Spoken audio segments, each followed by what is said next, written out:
안녕하세요. 오늘 이 아침에 함께 나와 하나님 앞에 기도하시는 우리 성도님들을 환영합니다. 오늘도 주님께서는 우리와 함께 하실 뿐만 아니라 우리에게 가장 좋은 것들을 베풀어 주시는 또 아들이신 하나님의 아들이신 예수 그리스도를 우리에게 보내주셔서 가장 귀중하고 소중한 생명을 우리에게 주셔서 하나님의 백성, 하나님의 자녀로 살아가도록 하시는 귀한 우리 하나님 아버지이십니다. 오늘 그 아버지 앞에 기도하시는 이 아침 시간이 되었으면 합니다.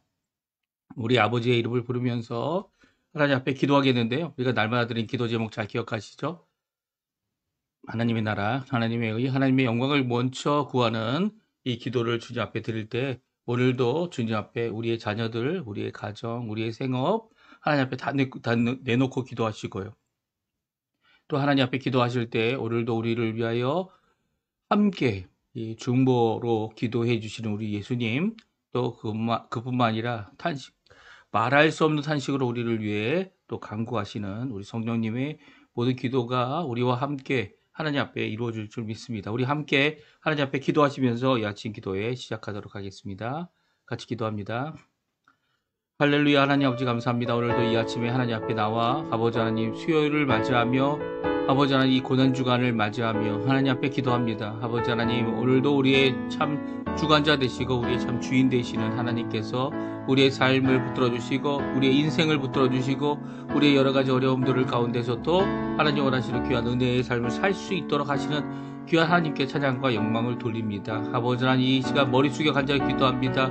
하나님의 나라 하나님의 의 하나님의 영광을 먼저 구하는 저희들이 하나님 앞에 기도할 때마다 응답하시는 하나님께서 역사하시는 귀한 하루가 될 수 있도록 인도해 주시고 아버지 하나님 다른 때와 같아 보이는 이 하루지만 또 하나님 앞에 열심으로 기도함으로 하나님 앞에 가까이 나가는 귀중한 이 고난주간이 되게 해주시고 오늘도 기도하는 모든 기도의 내용들 아버지 하나님 주님께서 하신 그 고난의 모습들 우리들이 살펴보면서 아버지 하나님 당하신 고난 가운데 우리가 할 수 있는 것이 무엇이 있는지 우리가 하나님 앞에 정말 주님 원하시는 귀한 은혜의 삶을 어떻게 살아야 되는지를 깨닫고 주님 앞에 나오는 귀중한 자리가 되도록 허락하여 주시옵소서.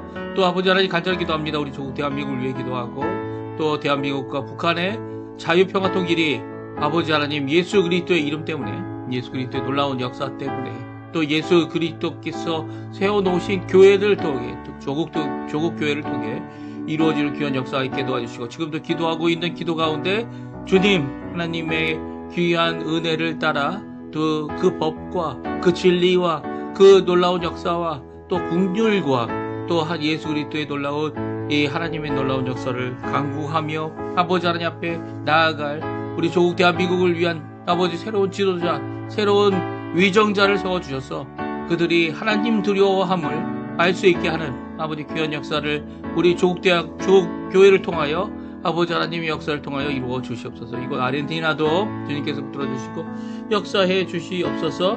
이 아르헨티나 여러 가지 어려움이 있습니다. 아직도 아버지 하나님 회복되지 않은 신앙의 회복, 믿음의 회복, 하나님 앞에 돌아오는 회복, 아직도 자기들이 주장이 옳다고 생각하는 죄인들의 모습이 아버지 하나님 너무나도 안타깝기만 한데 주님 역사해 주셔서 아버지 하나님 이 아르헨티나도 주님 앞에 돌아오는 주님 앞에 세워지는 주님 앞에 아버지 하나님 온전케 되어지는 역사가 우리 한인교포 이 이민자들을 통하여 특별히 이민교회들을 통하여 또 이민사회 이민청년들을 통하여 이루어질 수 있도록 주님 역사하여 주시옵소서.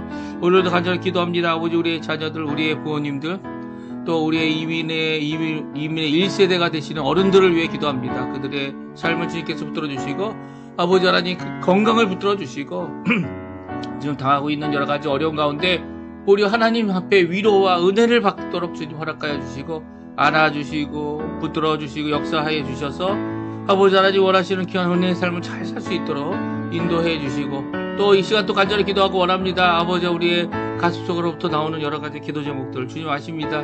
우리의 지인들 우리의 병들고 힘들어하는 우리의 동역자들 또 아버지 하나님 주님 선교를 위하여 지방에서 또 주변 국가에서 힘들게 이 사역하고 있는 모든 분들을 주님 기억해 주시고 또한 우리에게 힘 주셔서 그들을 도울 수 있는 기회를 허락해 주시고 그들을 찾아가서 그들을 위로할 때 하나님의 큰 은혜가 하나님의 큰 역사가 가득할 수 있도록 인도하여 주시옵소서. 기도의 역사, 의대의 역사를 우리에게 이루시는 귀한 하나님의 놀라운 은혜 가운데 저희들이 하나님 앞에 가까이 나가는 이 아침 내게 도와주시고 오늘도 고난의 주 예수 그리스도의 십자가를 붙들고 살아가는 믿음의 삶을 오늘도 살 수 있도록 역사하여 주시옵소서.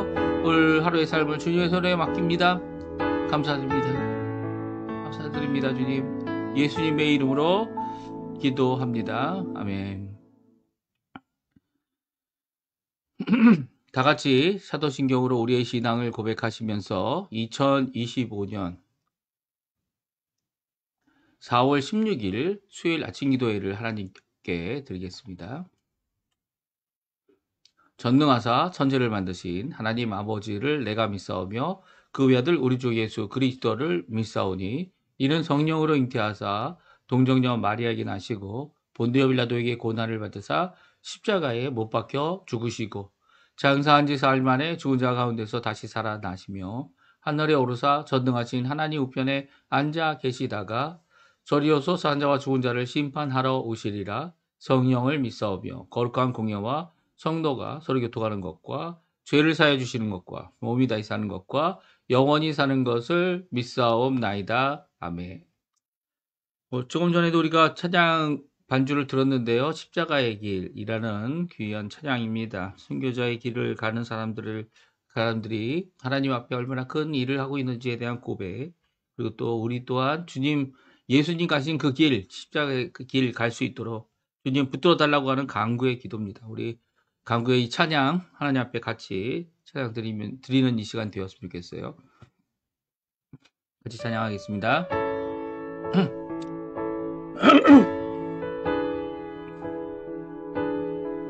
내 마음에 주를 향한 사랑이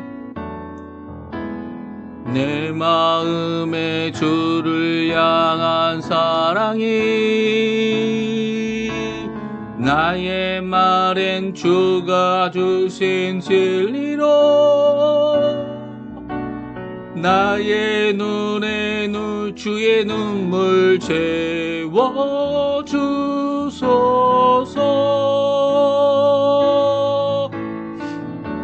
내 입술에 찬양의 향기가 내 입술에 찬양의 향기가 두 손에는 주를 닮은 섬김이 나의 삶에 주의 흔적 남게 하소서. 하나님의 사랑이 하나님의 사랑이 영원히 함께하리. 십자가의 길을 걷는 자에게 순교자의 삶을 사는 이에게 조롱하는 소리와 조롱하는 소리와 세상 유혹 속에도 주의 순결한 신부가 되리라.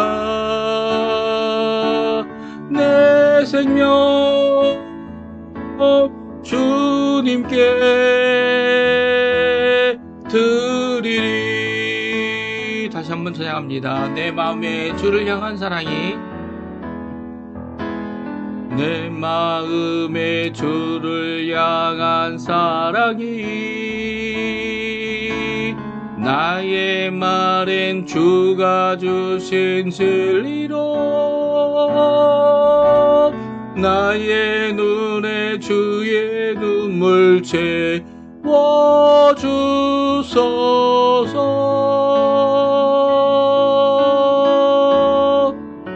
내 입술에 찬양의 향기가 두 손에는 주를 닮은 섬김이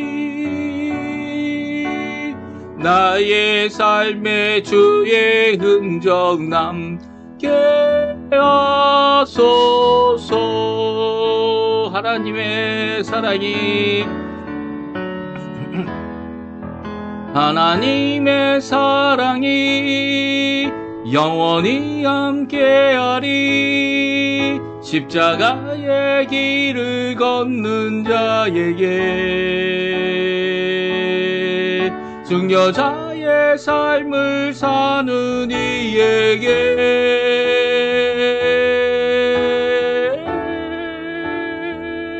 조롱하는 소리와 세상 유혹 속에도 주의 순결한 신부가 되리라. 내 생명 주님께 드리리. 아멘.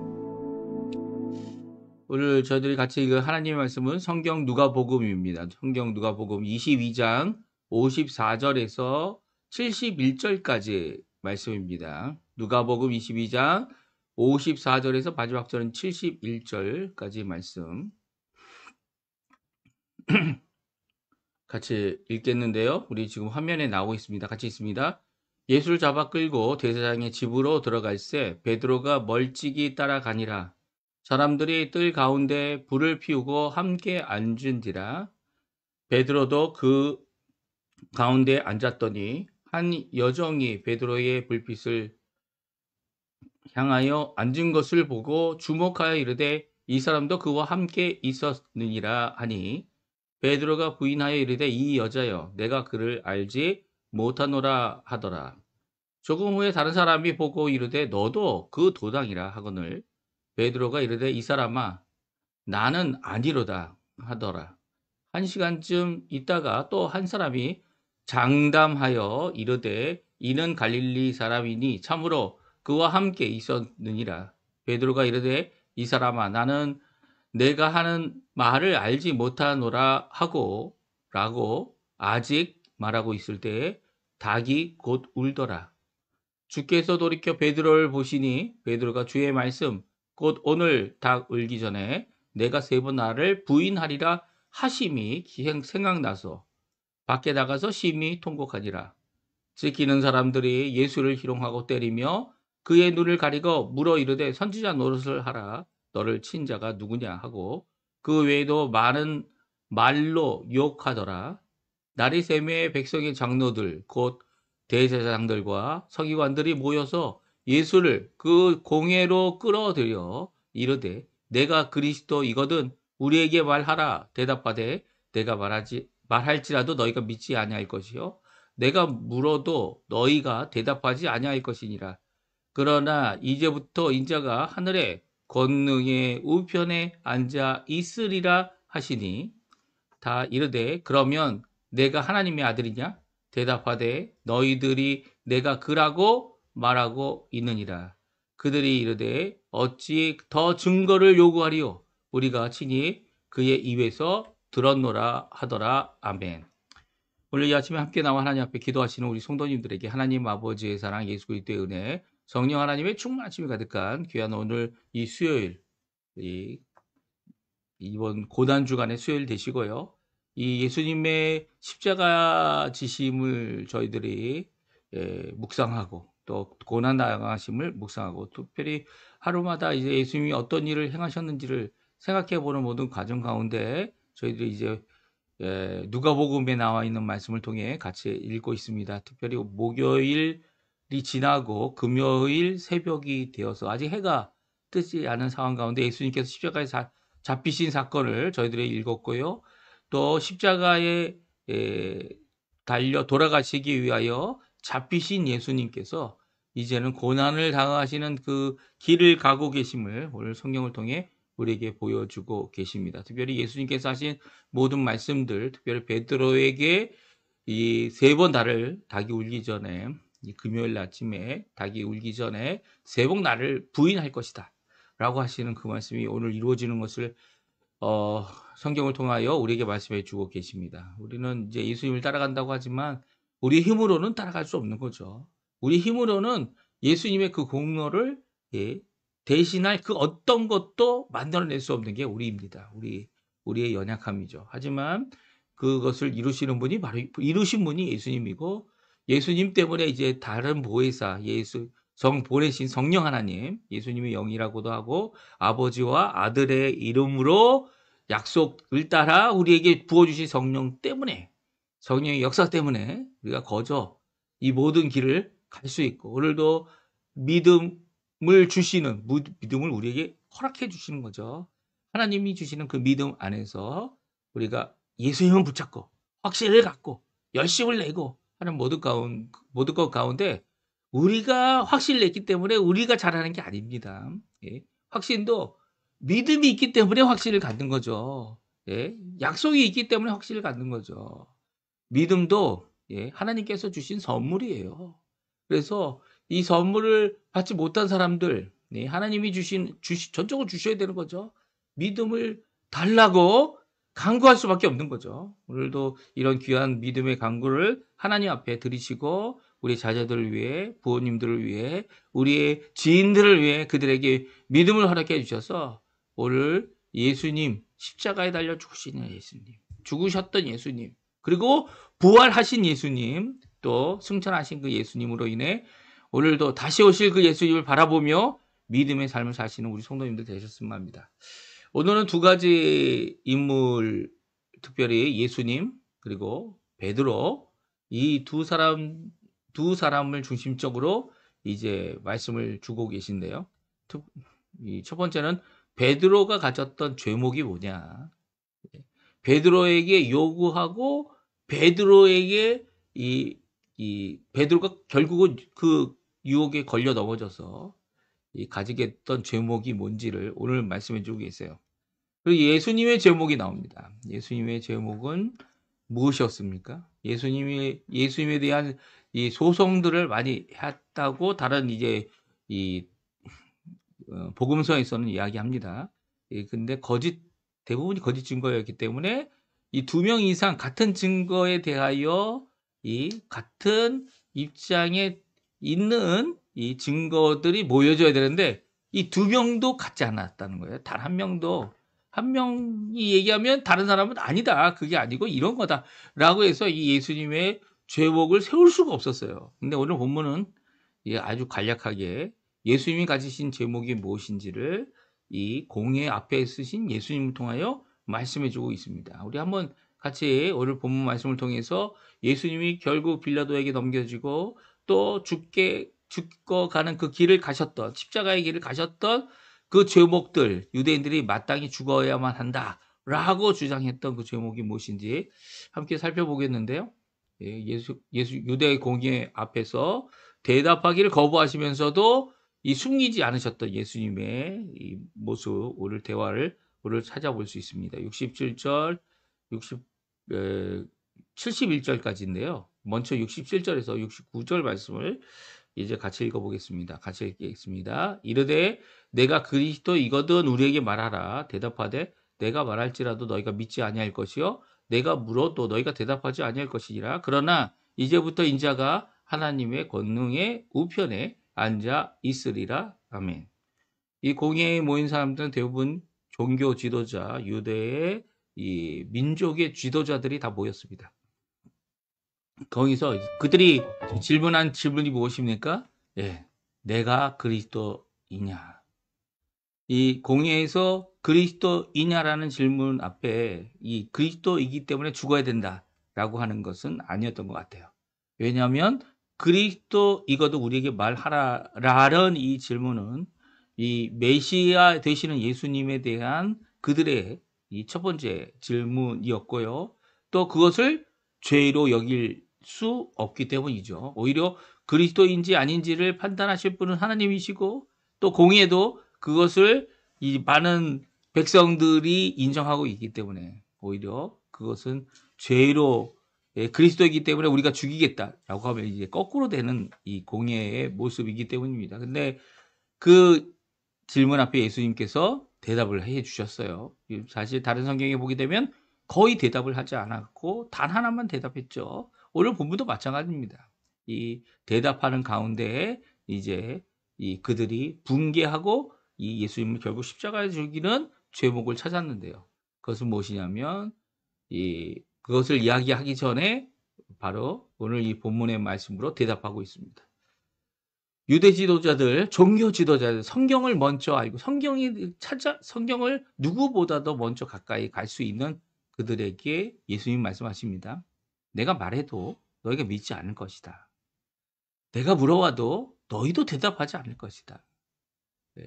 라고 말하면서 이 그리스도냐라고 하는 이 대답에 거부하셨죠. 믿지 않는 자들에게 그리스도냐라는 것을 드러낼 필요조차 없다라고 말씀하고 계세요. 믿음의 사람들을 위해 오신 예수님. 예수님께서 모든 사람의 온 세상에 구세주로 오셨죠. 맞습니다. 예수님께서는 구세주로 오셨어요.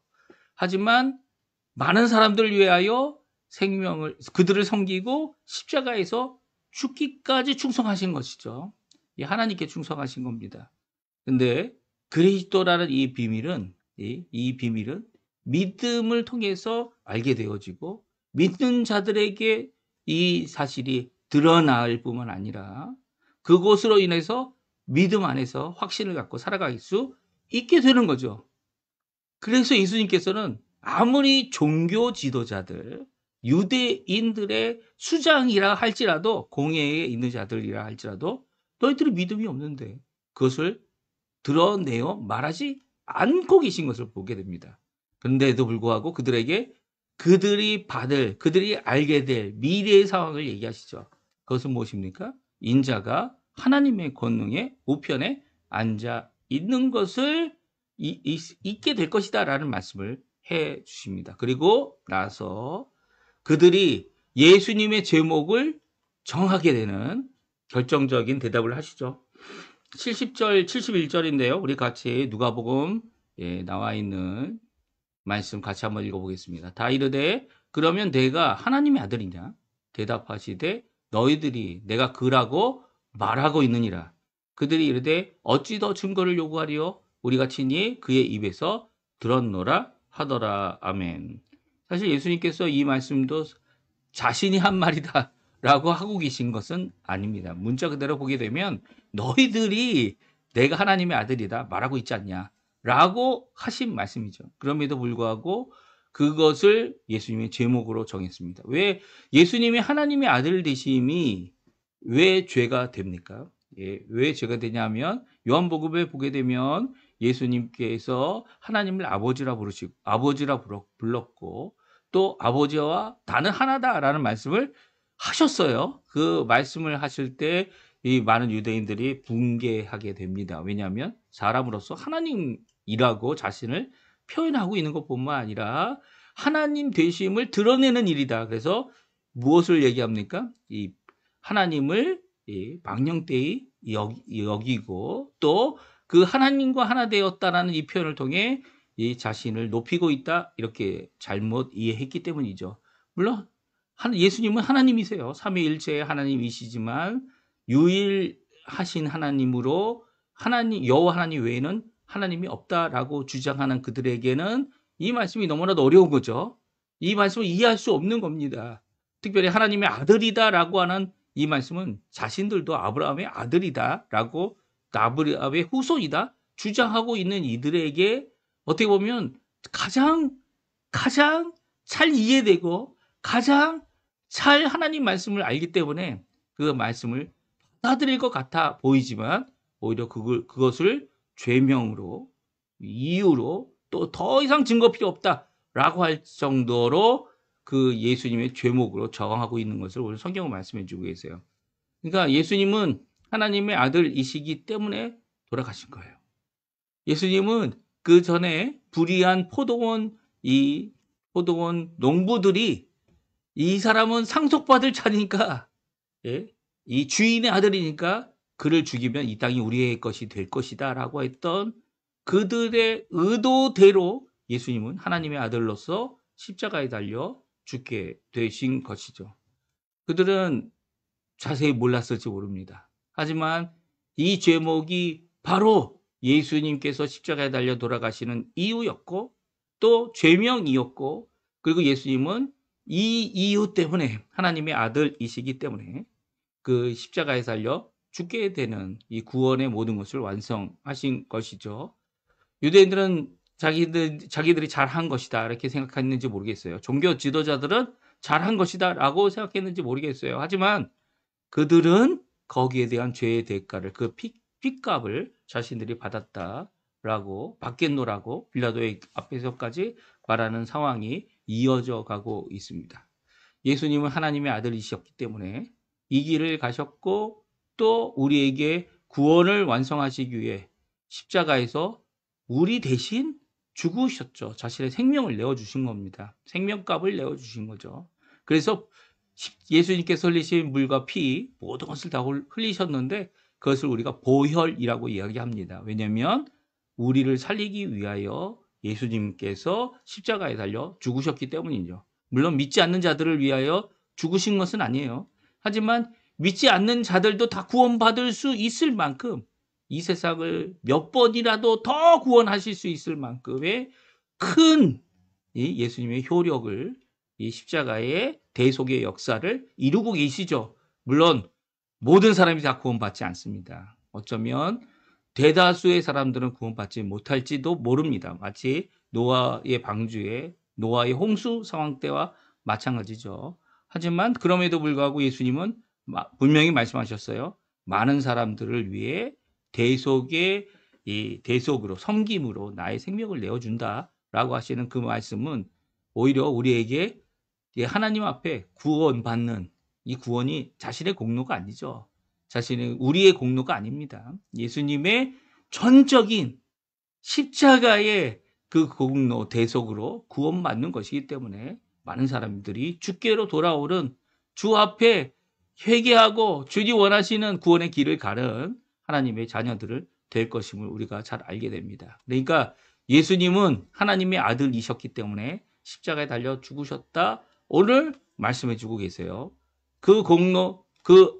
유대인들의 공회에서는 그렇게 정하여 더 이상 증거를 삼지 않았다. 오늘 본문은 말씀해 주고 있습니다. 그럼 우리는 어떤 죄목이라고 있을 세상이 정하고 우리를 핍박할까요? 네. 특별히 베드로가 받은 이 세 번의 이 시험, 그리고 세 번의 이 베드로가 실패한 거죠.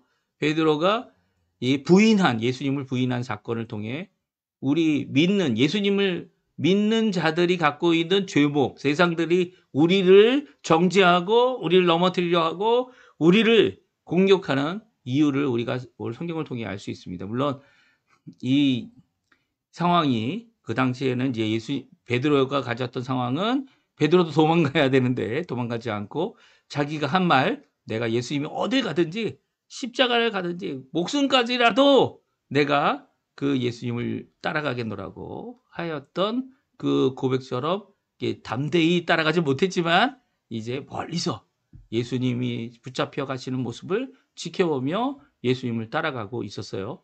그래서 이제 다른 성경에 보면 대제사장의 집 앞에 모여있는 불을 쬐기 위해서 모여있는 그곳에 다른 종들, 다른 몸종들, 어린 종들, 이 종들과 함께 사람들과 함께 그 불을 쬐고 있었습니다. 그때 어떤 일이 일어났습니까? 예수님은 거기에서 많은 사람들에게 핍박을 받았죠. 희롱도 당하시고 그리고 맞기도 하시고 욕설도 듣고 침뱉음을 받기도 하시고 하셨던 그 예수님 앞에 베드로도 멀찌감치 예수님을 쳐다볼 수 있을 만큼의 거리에 있었던 것 같아요. 근데 한 여종이 예수님을 유심히 쳐다봅니다. 예수님을 따랐던 이 베드로, 얼마나 잘 따랐습니까? 얼마나 잘 자기를 드러내고 이 많은 사람이 수제자라, 우리도 그렇게 생각하지 않습니까? 예수님의 수제자, 그러면 베드로라고 생각을 당연히 우리가 대답을 할 겁니다. 근데 그 베드로가 그 불빛을 향하여 앉아 있는 것을 계속 보고 있었어요. 주목하여 보고 있었습니다. 이 사람도 그리고 이야기하죠. 다른 사람들에게 얘기했던 것 같아요. 이 사람도 그와 함께 있었느니라 라고 주위 사람들에게 이야기한 것 같습니다. 근데 베드로는 자신에게 얘기하는 얘기도 아닌데 베드로가 그 얘기를 듣자마자 뭐라고 얘기합니까? 부인하여 이르되, 이거 말을 딱 잘라내는 거죠. 아니다. 나는 그를 알지도 못하노라 라고 대답하고 있습니다. 이 어린 여종이라고 이제 원어에는 나와 있는데요. 이 어린 여종이 말한 이 내용을 이 베드로는 이 자기에게 얘기한 것도 아닌데 먼저 부인하고 있는 모습을 보게 됩니다. 그 후에도 계속 부인하는 일이 일어나요. 조금 후에 다른 사람이 야, 이 사람아, 너도 그 도당이다라고 얘기하니까 아니다라고 부인합니다. 그리고 한 시간 후에 한 사람이 또 장담하여 말합니다. 너도 갈릴 사람이잖아. 그러니까 참으로 그와 함께 있었다라고 말할 때 베드로가 세 번째로 부인하죠. 이 사람은 나는 내가 하는 말을 알지 못한다라고 말할 때 닭이 울게 됩니다. 이 닭이 우는 소리를 듣고 있는 베드로는 어떻게 되죠? 예수님과 눈이 마주치게 돼요. 멀리서 따라가던 베드로가 예수님의 눈과 마주치는 순간 닭이 울고 예수님과 마주치는 순간 울게 되게 됩니다. 바깥에 나가서 심히 통곡하죠. 예수님을 따르지 못했다고. 예수님을 세 번이나 부인한다는 예수님의 말씀에 뭐라고 얘기했습니까? 결코 그런 일이 일어나지 않을 거라고 했던 자기가 결국 세 번 부인한 것을 기억하게 됩니다. 어떻게 예수님 가까이 있으면서도 예수님과 함께 해야 될 사람이죠. 그죠?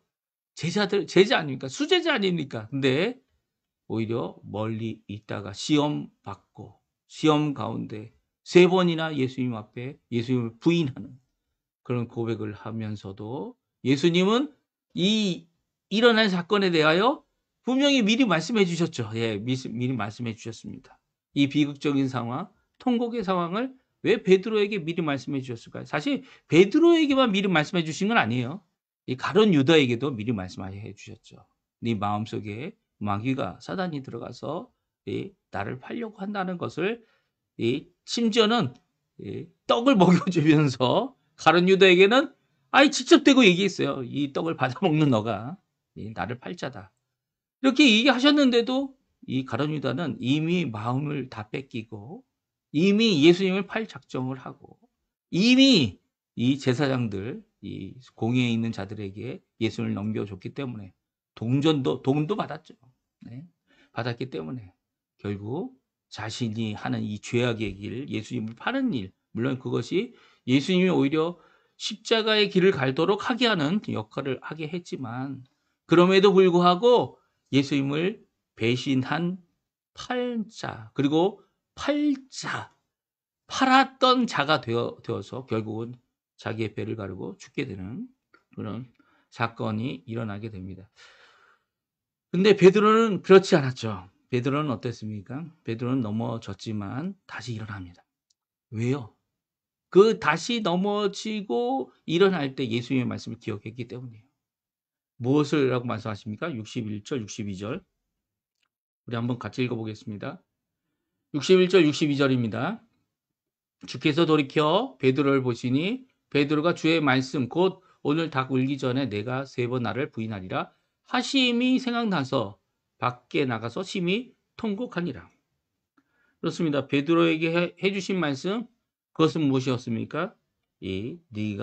너가 세 번 나를 부인할 텐데 닭이 울기 전에 그 일을 이루게 된다라고 말씀하시죠. 이 말씀만 하신 것이 아니었어요. 그 말씀 이후에 너도 다른 형제들을 위해서 그들을 격려하고 위로하고 세워줘야 되는 일을 이제 앞으로 해야 된다라고 말씀해 주셨죠. 베드로가 만약에요, 넘어지는 일이 없었으면 어땠을까요? 물론 이제 그 자리에서 순교 당하는 일이 있었을 겁니다. 그러나 어떻게 우여곡절을 통해서 베드로가 자기 목숨을 부지했다면 어땠을까요? 나가서 야 나는 그래도 부인은 안 했어.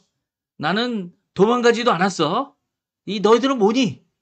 아무도 위로하지 못했을 겁니다. 오히려 베드로는 세 번 부인하는 이 사건을 통해서 형제들을 위로할 수 있었어요. 그들을 주께로 돌이킬 수 있었어요. 오히려 이 부인하는 것을 잘했다 이렇게 얘기하는 건 아닙니다. 하지만 부인한 것으로 끝나는 게 아니라 예, 자기 인생을 끝내는 가룟 유다와 같이 오히려 주께 회개하고 통곡하고 차라리 주님과 눈이 마주쳐서 이제는 나도 죄인입니다. 주님, 나는 수제자도 될 자격이 없군요. 네. 네. 난 주님을 부인한 자예요. 주님 용서해 주세요. 라고 하는 이 체험이 오히려 다른 형제들을 주께로 돌이키게 하는 귀한 역사를 이루고 있죠. 베드로가 유혹받았던 거는 예수님의 받으신 이 판결과 비교해 보면 아무것도 아닙니다. 그죠? 예수님은 하나님의 아들이냐? 너가 그리스도냐? 이런 지적들을 받았지 않았습니까? 그리고 죄목이 결국 하나님의 아들이었기 때문에 예수님께서 십자가에 달려 죽으셔야만 하는 그 판단을 이 유대 공회에서 이루어졌지만 베드로는 뭡니까? 베드로는 예수님과 함께 있었다. 예수님과 같은 도당이다. 네. 너도 갈릴리 사람이니까 예수님과 함께 있었다. 베드로의 제목이 없어요. 베드로의 제목은 예수님과 함께 했다라는 것뿐입니다. 종종 내가 뭘 잘못했어? 이 세상에서 사람들에게 도움을 주면 좋지.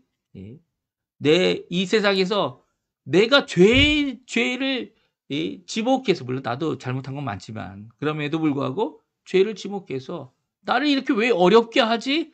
라고 하는 그리스도인들이 있을 수 있어요. 네. 오히려 많은 사람들에게 도움을 줬는데 왜 결국 돌아오는 것은 아픔이고 고난이고 또 내가 도와준 사람들이 나를 버리는 일을 하게 될까? 물론 예수님이 당하셨기 때문에 우리도 그렇다라고 얘기할 수 있지만 예수님이 당하신 그 예수님을 따르기 때문에 이런 어려움을 겪게 된다는 거 기억해야 될 것 같아요. 베드로는 다른 것 때문에 예수님을 부인한 것 아니었어요. 예수님과 함께 한 자라라는 이런 말을 들었을 때 베드로는 그것을 부인하는 일이 일어났죠. 그러니까 베드로는 자신이 예수님과 함께한 같은 도당이고 같이 했다라는 이 죄목을 가지고 자기를 송사하는 사람들 앞에 예수님을 부인하는 것까지, 심지어는 오늘 성경은 그렇게까지 말하지 않았지만, 말했다고 표현하고 있지 않지만 다른 복음서에 보게 되면 예수님의 이름을 저주하고 예수님을 저주한 이런 베드로의 고백이 담겨져 있습니다. 그 고백에 보게 되면 예수님과 함께 하였다는 것을 부인하고자 하는 그런 연약함, 아주 사람에게 주시기 합당한 이 시험을 베드로는 이겨내지 못했던 거죠. 그러니까 베드로가 부인했던 내용, 그것이 난 그리스도인이 아니야, 나는 그리스도와 상관이 없어 라는 의미라고 볼 수 있지만 예수님과 함께 했었던 3년 반의 모든 것들을 부인하는 것이기 때문에 오히려 그가 가졌던 이 죄목, 너도 그리스도 도당이다 라는, 그리스도와 함께 했던 자다라고 하는 이런 지적 앞에 그저 무너지는, 자신의 생명을 살리고자 무너지는 베드로의 모습을 보게 됩니다.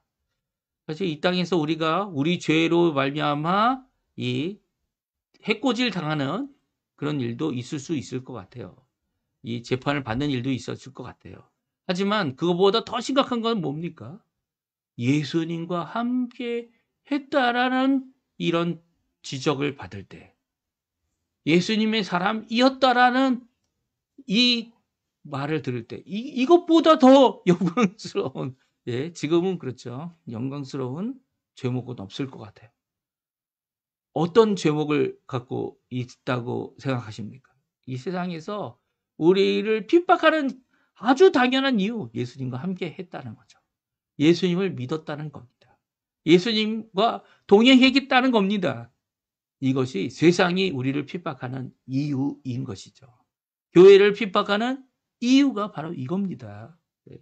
예수님처럼 십자가에 달려 죽으시고 예수님처럼 구원해 주시고 예수님께서 예수님만 하실 수 있는 일이에요. 우리가 그것을 받는 그리스도인이 되었기 때문에 세상은 우리를 핍박한다. 오늘 베드로의 제목, 예수님의 제목, 세상이 우리를 핍박하고 우리를 박해하는 이유, 그것을 찾아본다면 바로 이런 차이가 바로 있지 않을까? 예수님이 받으신 고난, 우리가 받는 고난과 비교가 안 되죠. 왜냐하면 우리가 받는 고난은 예수님과 함께 하였기 때문에 받는 고단이다라는 것을 오늘 분명히 말씀해 주고 계세요. 그러니까 이 말씀 기억하시면서 오늘 왜 내가 이런 어려움을 당하지? 왜 이런 고통을 당하지? 아, 나도 실패한 사람 중에 한 사람이야. 라는 이 모든 고백이 오히려 다른 이들을 주께로 돌이키게 하는 귀한 고백임을 오늘 성경을 통해 잘 기억하시고 또 말씀을 들은 대로 또 다른 이들을 다시 세우는 일을 이 베드로와 같이 하나님 앞에 이루어내는 우리 성도님들 다 되셨으면 합니다. 오늘 이 말씀 기억하시면서 함께 기도하시면서 우리 아침 기도에 마치도록 하겠는데요. 날마다 드리는 기도 제목 잘 기억하시죠? 그 기도 제목으로 기도해 주시고요. 또 오늘도 기도할 때 하나님께서 우리의 기도에 응답하신다 믿음을 가지시고 주신 바 그 믿음 안에서 오늘도 하나님 앞에 열심으로 기도하시며 이 아침 기도에 오늘 하루 시작하시는 우리 성도님들 되셨으면 합니다. 우리 같이 기도하시면서 이 아침 기도에 마치도록 하겠습니다.